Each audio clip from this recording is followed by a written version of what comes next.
Hello everyone, my name is Lolo Cynthia, and today's episode we're going to be talking about intimate acts that are better than sex. So yes, there are things that are better than sex that we have been ignoring all our life, especially as young women. I think that when you grow up in a society that has sexualized you and put sex everywhere, you think that intimacy is synonymous with sex, and you even believe that if you're a virgin or if you're not so sexually active, then you are in childish relationships. But that is just a lie, and that is a myth. Because there are so many forms of intimacy. You can have sex with someone and you're not intimate with the person, and you can be intimate with someone and you don't have sex with the person, because the bedrock of a good relationship is actually not sex, it is intimacy. And intimacy means closeness, it means tightness, it means fondness.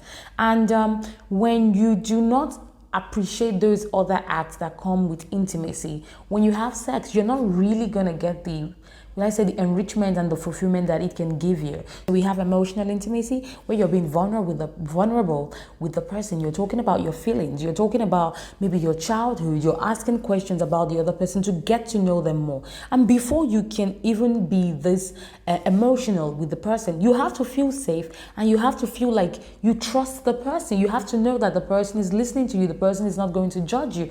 And that's not something that comes with sex. That's something that you have to do outside of sex. There's another form of intimacy, which is intellectual intimacy. This is where you guys are talking about the way you see the world, the way your brain works, the way you apply your thoughts in different things. And this is interesting, is that you can see someone who is in a fantastic relationship, loving, emotional, everything follow, but the person is cheating with either a colleague or just somebody that is intelligent.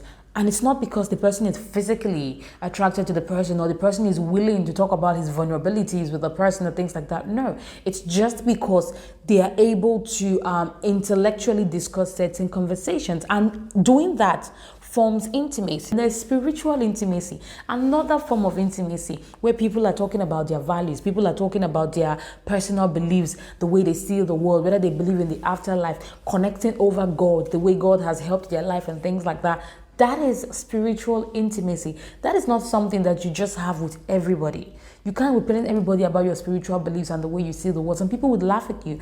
Then we have physical intimacy, which is the most well-known. But even under physical intimacy, it is not just sex. There are other physical acts like holding hands, yes, walking together, listening to music, cuddling. I don't say cuddling leading to sex. Don't come and tell me we're already in the position to be doing from the back. No.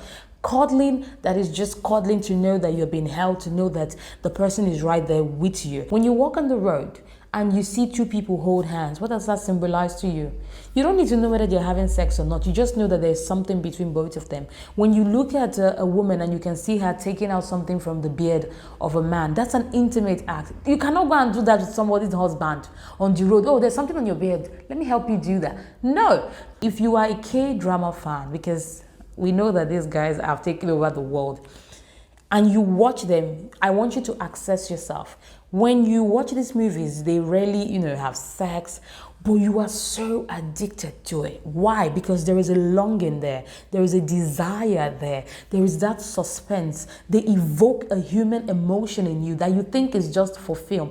But you forget that it's normal, real life stuff that you can actually have for yourself. So in the first season, maybe it's episode 12, and they hold hands. You're like, oh my God, your heart wants to tear to your chest because, oh my God, they finally held hands. You understand what that means. Then season 2, episode 3, they kiss, and you're like, I can't believe it. I can't believe it. You're running mad because you understand that means something. Then maybe episode 13, they kiss and they actually open their mouth a little bit. Oh, kill me now. I'm dead. I'm dead. This is what it means to have that intimacy, because before they even have sex, they have created a form of friction, a form of dance, where they evoke other things. That is not just the physical, that is the emotional, that is the intellectual, that is the spiritual. You want more. You are, give me more. You guys, do this thing now. Do this thing now. That suspense is real life. I personally believe that the reason these K-dramas evoke something in us is that it's something that we genuinely want, but we don't know how to go about it. Maybe some of us are scared because we have trusted people before and they have broken our trust, or some of us are so scared of being vulnerable because it's so easy to have sex with somebody. I'm just telling you the truth now. It is easy to just have sex that is not so emotionally, inclined, and just move on with your life, even if you guys are dating. So many people are dating and they are not intimate. So you can just have sex, fulfill your physical cravings, but you know that there's a longing for more. So that's all I have for today's video. I really hope this video resonated with you. I want to know though, what are the intimate acts for you that you appreciate that is not sex? Is it holding hands? Is it a peck on the cheek? Is it a peck on the forehead? I love that. Is it cuddling? Is it a hug, a nice long hug after a walk where you just cry? Or is it venting? An intimate act, I didn't say this, is actually the person to vent with. Something wrong happens, the person you're going to call and vent with, and they're not giving you any solution. They just need to hear you and say, are you serious? I can't believe that. I can't believe that.